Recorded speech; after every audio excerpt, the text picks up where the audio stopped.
Hey, Rebel Bankers, this is your host, and welcome back to the Real Estate Money School. And I have an extra special guest.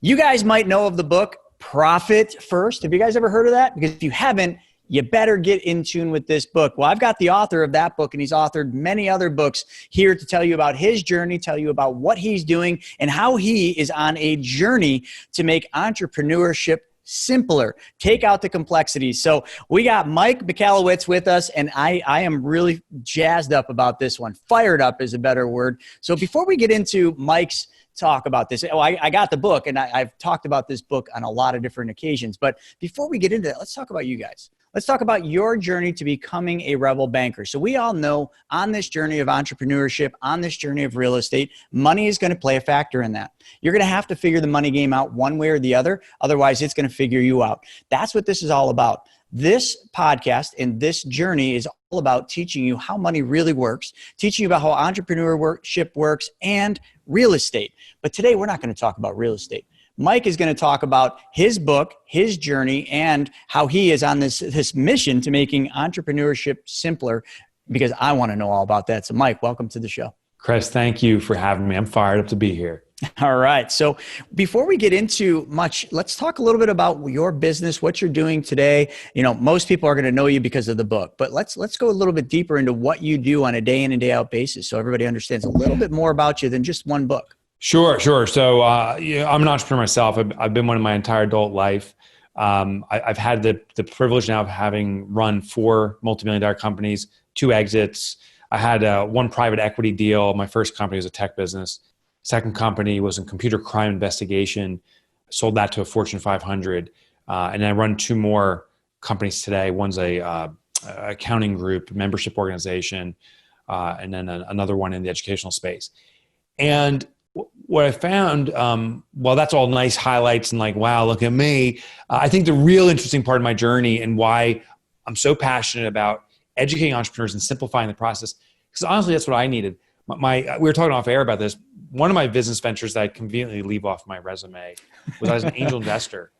After I sold my second company it was Robert Half International who acquired us, this big Fortune 500, and I became a millionaire in my early 30s. I'm like, I got this all figured out. I'm going to become an angel investor and pump and dump business after business.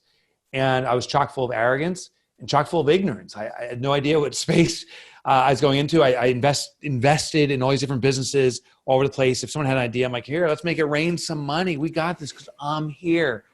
And that was the downfall. It was this arrogance I had. So those 10 companies, all of them were out of business effectively within 6 months. I remember paying bills for companies that didn't even exist anymore. Wow. And I evaporated all my wealth. Also I had to have that house in the expensive town in New Jersey. That's where I live. So I moved in there. I had to have that sabbatical in Hawaii. So I got placed on a private island in Hawaii called Lanai. Spent out there and all the cards, like everything to show success, but was unable to sustain it, maintain it. Well, when I lost all of it, that was the wake up call for me. And it was so bad, Chris. My family, my 3 children, my wife, we came together and I told them what was going on, that I was spending money. I was not retaining it, was not growing. And I had been lying up to that point by omission, not telling them how bad things were. As I'm telling them that we're going to lose our house, lose our cars, we're losing everything. My daughter, she was 9, she runs out of the room. I was crying, she was crying. I thought she was running away from me. She ran to her bedroom to grab her piggy bank, and she ran back and she goes, Daddy, I'll start providing for us because you can't anymore. And oh my God, I can't even imagine. I've shared that so many times. I'm still like, it's just I'm so ashamed of that moment of my life. I'm proud though of her.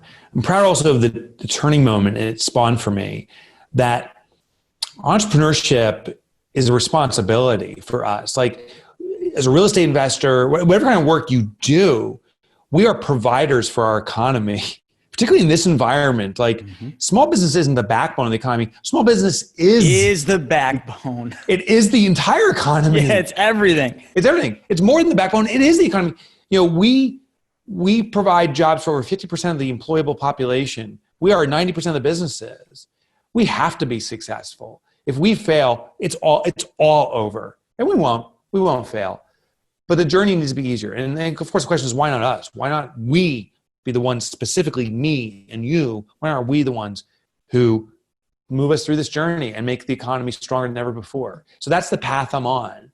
And so I do it is through education. I write books that simplify all these different aspects of the journey.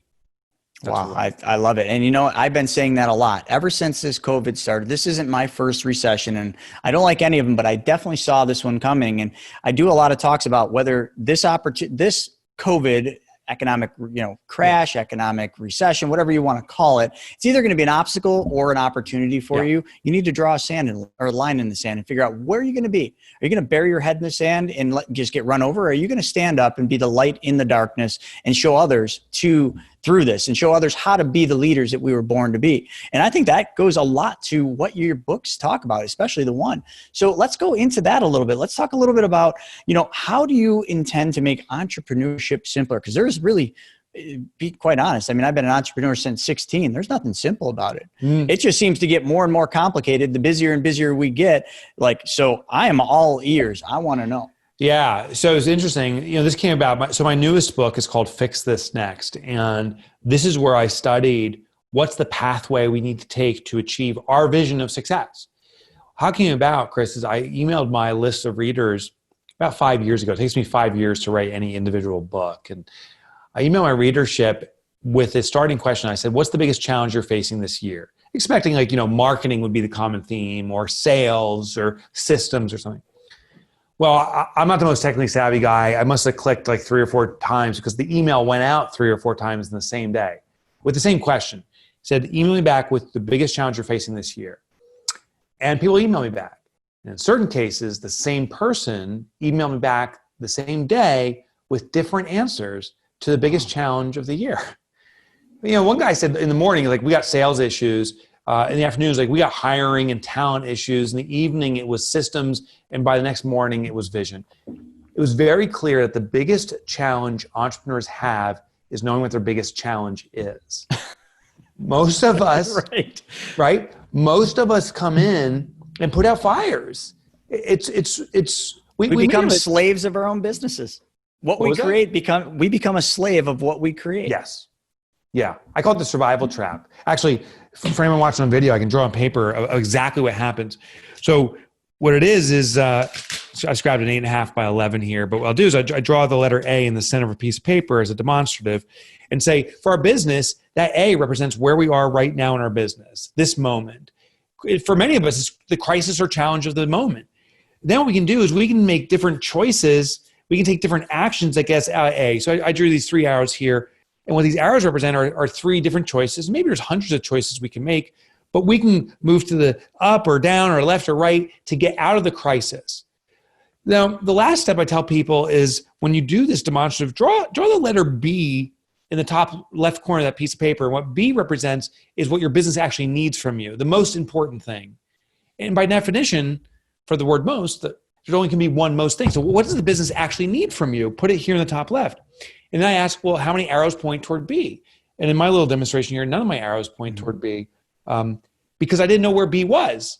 And if you don't know where B is, how can you ever draw arrows toward it? You can't.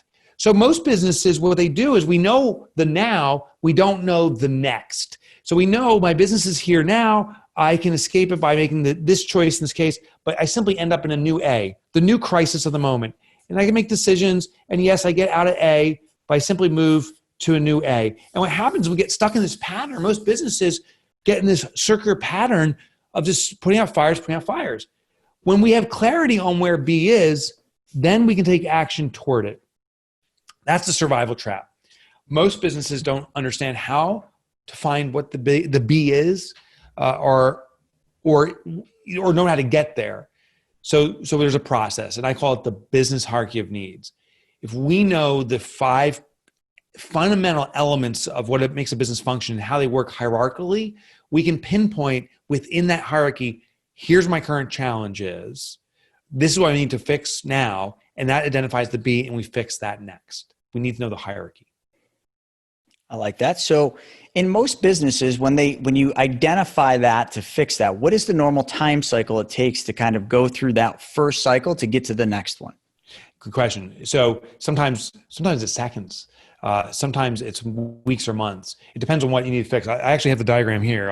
I'll show it to you. For anyone watching the video, it's the back of the book. So instead of doing endorsements and stuff, I just put the diagram back there. So I'll hold the screen. But here's the 5 levels of needs. So I'll read them off real quickly and then explain them. So foundationally, every business, the essence of a business is sales, and it's profit. The next level says order, then it's impact, and the highest level is called legacy. So this is how it works. Foundationally, every business needs sales because it's the creation of cash. It's the oxygen for a business. If you have 0 sales, you're done. Your business is suffocating. Once we have sales, though, it simply needs to be adequate to support profit. There's this belief that circulates around saying that sales cures all, and that's not true. Sales is necessary, but it's not sufficient alone. You also need profitability. Profitability is, now that you have oxygen through sales, profitability is the absorption of that oxygen into the body of the business. It's the utilization of it. It brings about stability for an organization. Once we have profit, it simply needs to be adequate to bring order. Order is the muscle of a business, if you will. It's where there's no dependency on any individual, particularly the owner. A lot of early stage businesses, the owner has to do all and be all. But a really established business that achieves high level of order, there's no dependency on the owner. It's like a McDonald's. When traveling was a happening thing, I would travel so much for speaking, and I would stop by a McDonald's or a fast food restaurant, admittedly, way too often because they're convenient. But I started this habit of asking the cashier when I was there to speak with the owner of the business. I want to get a sense for how this business operates. In over 50 times, I think I did this almost 60 times, not in one instance was the owner of a McDonald's ever there. No airport, no store. One time, Chris, I asked the cashier, I said, hey, I'd love to speak with the owner. And the cashier looks at me and goes, I don't think I ever met the owner. And then she stops. She goes, oh, yeah, I did meet him. He came in 2 months ago to pick up the money. The owner came in to pick up the money. It's like, oh my God, that's beautiful. We can achieve that if any business. McDonald's is just such a global of that. But a business in any industry can see where the owner is really establishing a vision, but they're choreographing to achieve that vision. And their main job is to continue the vision and to collect the proceeds. Then the next level above, that's impact. Impact's the creation of transformation. It's where beyond the transaction we're having with clients, they're forming lives. There's a fundamental shift in them. If your clients say to you, wow, this has been life-changing, you're changing lives. I was talking this morning to a group of people that own motorcycles, and we were talking about Harley Davidson specifically. And I was asking them, when you buy a Harley, what's the experience like? And I guess it's transformative. It's not just a motorbike, it is, but it's now belong to a family. This mentality, you're like a warrior now. You belong to a tribe. That's transformational. And if you can do it with motorcycles, you can do it with anything. Then the highest level is called legacy. What I found fascinating about this in my research, when a business owner achieves legacy, there's a fundamental shift, not in the business, but in them, the owner. Owners consistently said to me, Mike, this is when I realized I was never a business owner in the first place. I've been a business steward. I had a responsibility this business into existence, but it's more about the continuance and its purpose than my involvement in it in the first place. So that makes up this concept of these 5 hierarchical needs. And what we have to do to find our B, what we need to do next, is we always start at the foundation. We say, do we have adequate sales to support profit? And if you don't know, you just simply investigate, do we have any profit and how's it linked together? Sadly, many business owners think that I gotta sell more, but we're building this massive foundation of sales, and we're putting a little tiny tool shed on that foundation for a skyscraper of profit, and it falls within it. So these work relationally. Once we have sales, we ask ourselves, is it adequate to support profit? Once it's adequate to support profit, we say, is profit adequate to support efficiency and order? Now, the other thing I want to share is all these 5 elements are playing in business at all times. We're all working on efficiencies and sales and profitability. We're all trying to have impact and create a legacy. It's always happening at all times. The question is, what is the most important thing we concentrate the resolution or solve? What biggest problem do we have in our business now that needs to be fixed? What's that vital need? That's the B. You start at the foundation and you evaluate your business as you go up the hierarchy. And the second you get stuck, that's where you apply your next fix. You resolve it. That's your B. Then you go back down the foundation and you start climbing up again to see where you get stuck next. And that's where the next resolution is applied. It's so funny you mention that because as you're saying this, I'm literally thinking through all the businesses I've run since I've been 16 years old, which has been a lot of them. Yeah. And I think about that cycle you just said. And although like I haven't really gotten to the legacy part in any of them, I've sold off some businesses where they are now, like I look back, like my skateboard, snowboard shops, I was at that legacy. And then I transitioned that legacy off when I sold it, and that business is still around. And one of the greatest victories for me is just hearing people talk about that. That's awesome. You know, and it's like I posted a video up of my very first store in 1994, and it's at like almost 10,000 views. And I'm like, wow, did it really touch that many people's lives? But like now, like you're going through that, and I'm like, first in my business today, like sales was the thing, and then you know, sales to profit, and like now we're perfect there. Then that next part, like that's almost like, you know, that's like Bed Bath and Beyond. We understand what bed and bath is, but what is this Beyond thing? That's I think that's that third one, right? Because that's where I'm at. I've got so much in sales, you know, happening that's relating to profit, but now time plays in. And organization and team and like, holy crap, what's all this stuff? Like, that's where I'm struggled. You know, that's what really hits me. But the thing is, it's weird about that chart that you said. Could you hold that up one more time? Yeah. So you had sales, profit, and then you had order. I struggle with order, but impact, I almost feel like in our operation, the impact is ahead of the order. So we are impacting lives. That's the biggest thing that's driving us, but we're so struggling in that order. Like I can't even begin to tell you. And I need to know how to get out of that. And it's just like you said, like every day, like I could draw that little thing with all those A's. I don't find B. All I do is solve for A every day. It's a new A, you know, and there's not enough coffee to get me to B.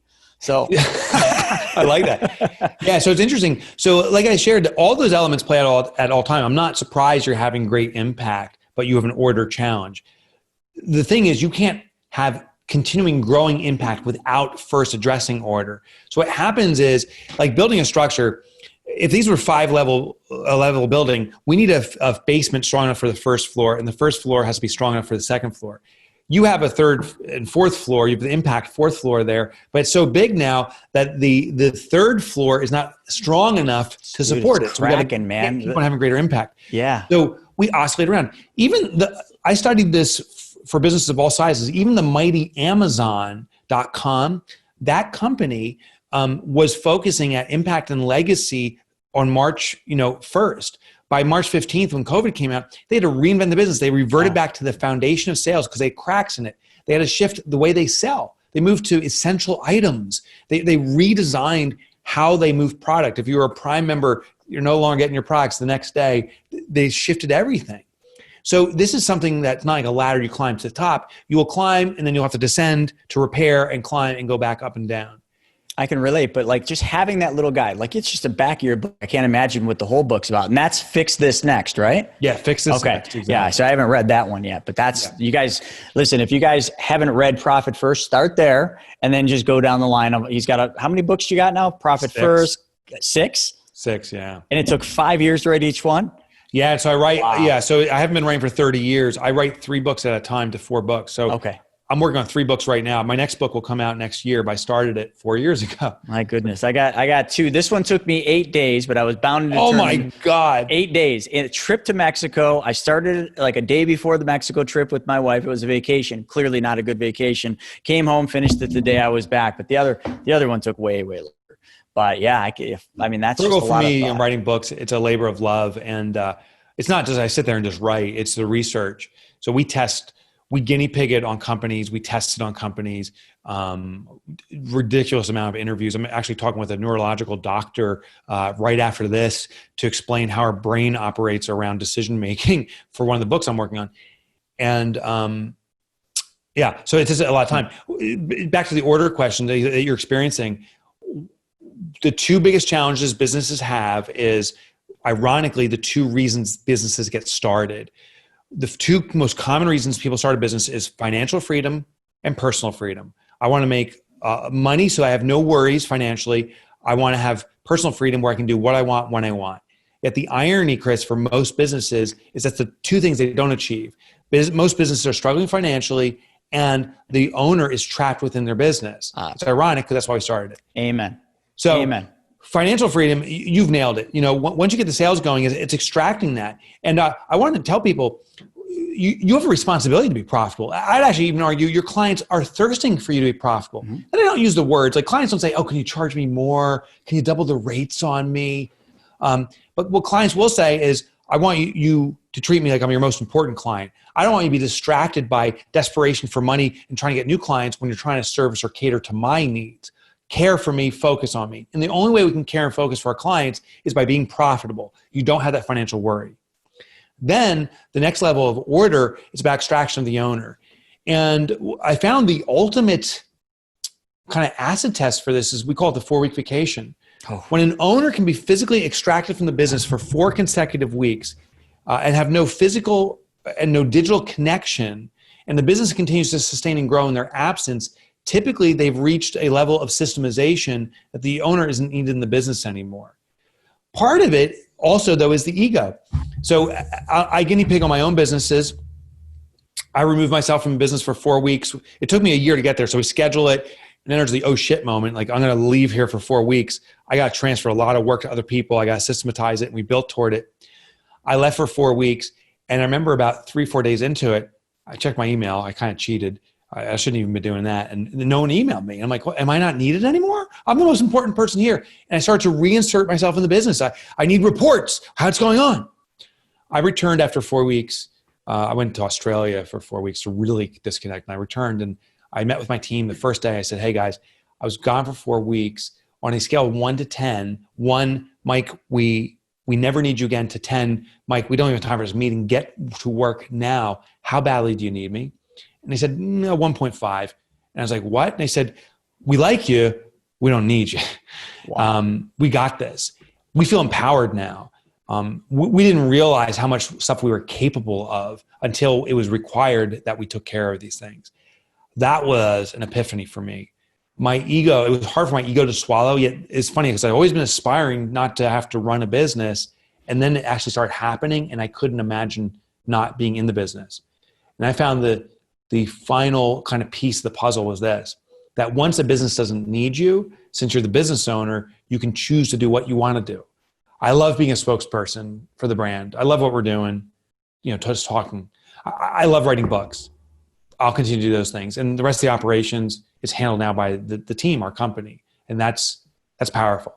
I also, just one final component is realize that you and I, we have a responsibility to bring efficiency so other people can work.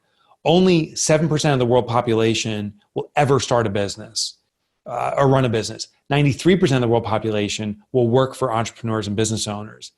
We have a responsibility to provide jobs for people. And when I was doing all the work myself, I was stealing jobs from other people. So now that I see it that way, my job is not to work. It's to allow others to work because that's what they need and want. That's my job, is to give jobs. I love how you said that. And I think back, in just long journey, but with my retail stores, not to keep going back to these silly skateboard, snowboard shops when I was a pro snowboarder, but I had these stores. They were lifestyle business that I started, and I'll never forget.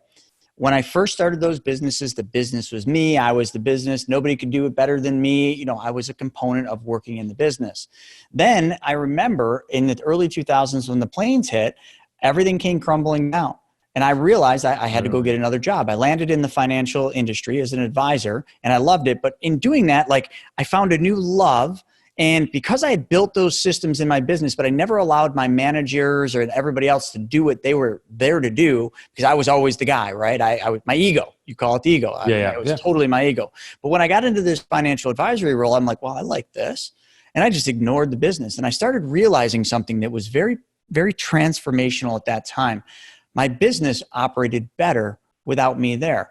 And then I stopped working in the business. I literally stopped showing up to work in the business and I started working on it. I said, okay, how can I design marketing campaigns? How can I make this lifestyle a brand? And I started doing this. Listen, I was a kid. I started this business at 17 years old. So I might've been in my 20s. I was in my 20s. I was 24 when I started realizing this. And that happened. And now, fast forward to now, I'm 42. I've got a great business. I mean, all of our companies are crushing it from sales and profit. But now, guess what I am? A slave to what I've created again. Even though I've learned this back in the day that, that 4-week sabbatical, I learned that. And I did the same thing with my financial advisory career in 2008 when the market crashed. things got so bad by 2014, I went to Thailand for a month with a backpack and I left my business and it ran just fine. Love it. I haven't done that with this business and I don't know if it's ready. I feel like the cracks are too big on that order side that if I did that, it wouldn't be a fun trip when I got back. But how would I ever know if I didn't take that leap of faith? That's exactly it. And also when we make that commitment to leaving our business, it forces the commitment to shoring up our business. You know, that experience that you just shared of learning something and then not doing it the next go around, I found there's a term for that. It's called being a human being. Thank you. I was waiting. I'm like, oh my gosh, what is this term? Yeah. It's very human of you. We learn, but there's impedances to that. And, you know, ego is not necessarily a bad thing. It's necessary. It's a survival mechanism. If we don't have ego, a self-protection mechanism, we all perish. So we need to have it, but it can become unwieldy. And where I put more significance in my presence, I put significance in a business running without me is when I become an impedance to my business. For me, I had to change labels. I used to not use this exact word, but I consider myself a superhero, to be honest. Like, oh, I can swoop in and fix anything, any problem. I can put out any fire. Any client's pissed off, let me fix that. Superheroes arrive. I've changed the label to be a supervisionary. And what's powerful about that is it works with my ego in that it feels very good to be a supervisionary. It even sounds bigger than a superhero. And I define what supervisionary does. A supervisionary has a clear vision of the future and then choreographs, organizes the people, the technology, the clients, the vendors, all to come together in a cohesive package to achieve that vision. So now I have this pride associated with being a supervisionary. And as a result, it's extracted me from saving the day, because if I swoop in like a superhero, I'm actually impeding my bigger responsibility of being a supervisionary. Just by changing the label, it satisfies my ego and it actually moves the company in the right direction. I love it. Wow. So everyone watching, this is fascinating. So I knew this was going to be a good one right from the get-go. I just didn't know what we were going to talk about. I didn't know which book were we going to do. Like when I first, got you on before we went live, I'm like, what company do you want to talk about? Like, where do we start here? But I think that was the right way to do it, is Profit First, because that is the most popular book. But like you see, we're going down these different. So you got all these books, you've sold these multiple companies. Now you're the one teaching people like myself and so many other entrepreneurs out there how to actually get out of our own way, really, is kind of that. And in doing that, how to make entrepreneurs, live not a simpler life, but how to get the unnecessary complexities out of their lives. Right. What's next for you? Like, is there a new book in the works? A new book in the works. My publisher, I released this book, and then we went into negotiations for my next book within, I think, 3 days of the launch. And so we have a deal.